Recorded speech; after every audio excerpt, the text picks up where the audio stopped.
Manzana en pastel o manzana sola, fruta natural que nos da salud. Pero ¿qué pasa si la manzana está un poco fea, si tiene una parte pocha, como tantas veces vemos en todo tipo de frutas? ¿Se puede consumir la parte que está buena o podemos enfermar por querer aprovechar esos alimentos? Nos lo aclaran hoy Beatriz Robles y Mario Sánchez, autor del libro A tomate pocho, no le hinques el diente. Porque, Mario, ¿decir pocho es decir peligroso para la salud o no siempre es así? Depende del caso. Aquí tenemos que hacer varios matices, porque una cosa es que el alimento esté un poquito ya empezando a degradarse, ¿no? A deteriorarse esa piel, pero cuando ya han aparecido esos mohos, ¿no? Cuando el pelillo blanco ha asomado, ha aparecido en el alimento, ahí ya tenemos un riesgo para la salud. No quiere decir que vayamos a intoxicar, a enfermar, esto es una cuestión de probabilidad, pero desde luego hay que decirlo bien alto, bien claro, que consumir este tipo de alimentos puede tener riesgos para la salud. Sí, es que el riesgo existe siempre, aunque no lo veamos, y no lo vemos precisamente porque el riesgo lo entrañan los microorganismos, que son invisibles, que se reproducen muy rápidamente, más todavía a temperatura ambiente, que muchas veces pensamos, ¿qué es temperatura ambiente? Desde luego la de nuestras cocinas es temperatura ambiente. Entre 0 y 8 grados son temperaturas de refrigeración, pero sí que conviene programar el frigorífico por debajo de 5 grados, porque a partir de 5 grados ya hay microorganismos que se reproducen bien y se reproducen a más velocidad todavía cuanto más suba la temperatura y más se acerque a estas temperaturas ambiente, que son las que tenemos en nuestra casa habitualmente y en nuestra cocina desde luego. ¿Y qué pasa si lo que tenemos en nuestra nevera, Mario, son sobras de arroz o de pasta? Ahí tenemos un problema adicional, porque son dos alimentos especialmente perecederos y delicados. Solamente deberíamos, Paula, atención, consumirlos después de 24 horas en el frigorífico. 24. Es una cifra que llama mucho la atención porque es muy breve, muy corta, y se debe a la presencia de una bacteria patógena que se llama Bacillus cereus. Esta bacteria contamina de alguna forma el alimento de origen. Además, la bacteria sintetiza, segrega toxinas que son especialmente preocupantes porque aguantan temperaturas de cocinado. Y ahí está el problema, que aunque cocinemos, no destruimos la bacteria, ni la toxina, ni este tipo de cuestiones que pueden llevarnos, ¿no?, a enfermar a largo plazo. Por eso, a mayor tiempo, mayor riesgo y solamente 24 horas en el frigorífico. 24. Nos da igual que lo hayamos tenido en el frigo o a temperatura ambiente, que todavía peor. Nos da igual pegarle ese buen calentón antes de comer, que parece que el calor lo mata todo, y no es así. Así que la recomendación, 24 horas máximo, ¿vale? Y con el resto de sobras, eso sí, darles un buen calentamiento previo, que humeen bien el resto de alimentos antes de consumirlos, y recordar que los alimentos no duran eternamente en el frigorífico, que un guiso de pescado o de carne nos va a durar como máximo 4 días. Lo mismo que nos va a durar una conserva que tengamos abierta, y ojo, nada de meterla en la lata directamente al frigo. La sacamos de la lata, la metemos a un envase cerrado y de ahí al frigo. Y luego hay otros como el arroz y la pasta o las salsas caseras que nos van a durar como máximo un día. Vamos, que hay que estar pendiente del tiempo, del reloj. ¿Qué pasa si el alimento, Beatriz, tiene moho? Bueno, pues cuando decimos que tiene moho es que han crecido un tipo de hongo, da igual el alimento, en fruta, en queso. Vemos la parte de fuera, el micelio, ese aspecto algodonoso, que vemos como ahí. pelillos.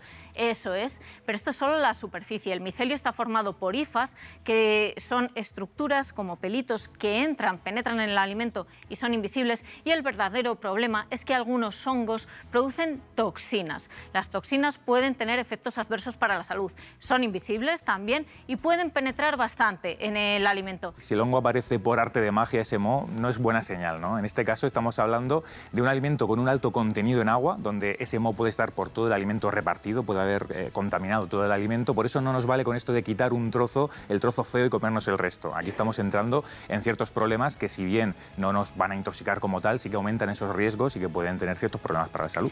Beatriz, ¿y si la fruta no tiene moho pero está fea? Bueno, es que tenemos que distinguir entre fea, porque, por ejemplo, se haya dado un golpe, o alterada y deteriorada porque estén creciendo microorganismos como esos mohos, esos hongos microscópicos. En ese segundo caso, crecimiento de mohos, lo tenemos clarísimo, no consumir. En el caso de que esté fea porque se ha llevado un golpe o porque está sobremadurada, bueno, pues ahí sí que tenemos que tener ciertas precauciones. Nos fijamos en que la piel esté íntegra, porque si no pueden haber penetrado microorganismos a la pulpa, y quitamos la parte que está más deteriorada y nos lo podemos comer. Mario, un caso muy típico. El queso curado, cuando tiene moho, ¿qué pasa? Ahí tenemos una excepción, Paula, porque hablamos de un alimento que no es como las frutas, no tiene tanto contenido de agua. Aquí tenemos un poquito más de seguridad, podríamos decir, porque es un alimento seco, que en este caso, si ha crecido en ese queso curado pues un poquito de moho, sí que podríamos retirar una parte, ¿no? Con cierto margen, unos centímetros de seguridad, y consumir el resto del alimento. Beatriz, yo te quería preguntar por otro tema. ¿Qué pasa cuando se nos quema un alimento, por ejemplo, la tostada? Esa tostada quemada y que además nos gusta porque tiene un saborcillo. Cuando se pasa de dorado, pues ahí que nos puede pasar con la tostada, nos puede pasar con un filete empanado que freímos demasiado tiempo, con unas patatas fritas. Lo que se ha formado es acrilamida. Es un compuesto potencialmente cancerígeno que se forma cuando hay alta temperatura, alimentos con almidón, típicamente las patatas o ese empanado, y además algún aminoácido, fundamentalmente asparragina. No deberíamos consumirlo porque incrementa el riesgo de cáncer si lo consumimos de forma habitual.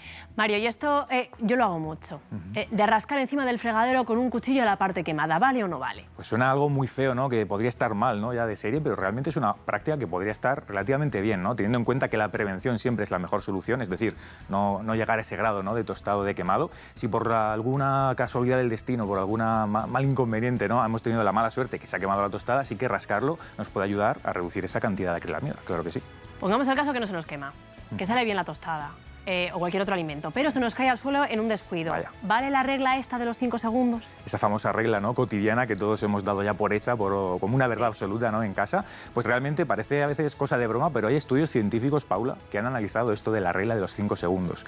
Científicos con bata en el laboratorio que se han dedicado a ver si cuando caen tostadas al suelo se adhiere esa suciedad y esos patógenos, ¿no? Como Salmonella, Escherichia coli y muchas otras bacterias patógenas. Y a la conclusión que han llegado es que cuanto más húmedo es el alimento, es decir, si una tostada tiene mermelada y mantequilla, pues va a acumular más suciedad y más bacterias que si por el contrario se nos cae la tostada sola, ¿no? Lo mismo pasa con otros alimentos húmedos como la mortadela. Así que en este caso la regla de los 5 segundos no quiere decir ahí que las bacterias estén con el cronómetro en marcha, aunque se te caiga al suelo la suciedad puede llegar, pero sí que es verdad que tiene cierto sentido.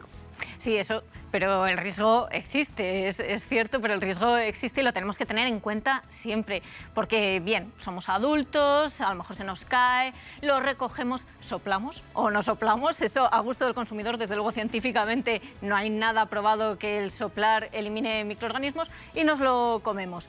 Y a lo mejor no nos pasa nada porque tenemos un buen sistema inmunitario y no tenemos una intoxicación alimentaria. Eso sí, no hagamos esta práctica una vez que se cae algo al suelo de dárselo a personas de riesgo, como pueden ser niños pequeños o personas mayores que pueden estar inmunodeprimidas, mujeres embarazadas. Fíjate, porque yo tenía entendido que el sistema inmunitario se fortalece con el contacto de los alimentos con estos gérmenes. A ver, es verdad que tenemos que exponernos a cierto nivel de microorganismos para reforzar nuestro sistema inmunitario, pero no vivimos en un ambiente estéril, entonces ya estamos expuestos a microorganismos. Intentar reforzar nuestro sistema inmunitario exponiéndonos a riesgos de intoxicación alimentaria, pues desde luego no es la mejor idea. Tenemos que maximizar las buenas prácticas higiénicas en la cocina para evitar ese riesgo de intoxicaciones alimentarias, y una práctica súper sencilla que repetimos continuamente es el lavado de manos. Lavarnos las manos con agua y jabón, que con el jabón vamos a debilitar o eliminar los microorganismos, y lavárnoslas mientras cocinamos, antes de cocinar, después de cocinar y, por supuesto, por favor, cuando vamos al baño. En este caso es una práctica tan común, ¿no? Que ya damos por hecha, pero es que hay mucha gente todavía a día de hoy que no se lava las manos con agua y con jabón después de ir al aseo, luego manipula los alimentos y claro, ahí ya se arma una buena, ¿no? Hay una contaminación porque en nuestro propio cuerpo, ya no solo en las heces, sino en la piel, en la nariz cuando nos rascamos, en el pelo, puede haber algunas bacterias patógenas como Staphylococcus aureus, Salmonella, la E. coli, ¿no? Que mencionábamos antes, muy famosa, y cuando hacemos esto, si no nos lavamos bien las manos y destruimos esas bacterias, estamos entrando en riesgos para la salud, ¿no? Cuando cocinamos. Bueno, pues a lavarse las manos y a tenerlo siempre en cuenta. Muchísimas gracias, Beatriz y Mario. Gracias, Paula. Gracias.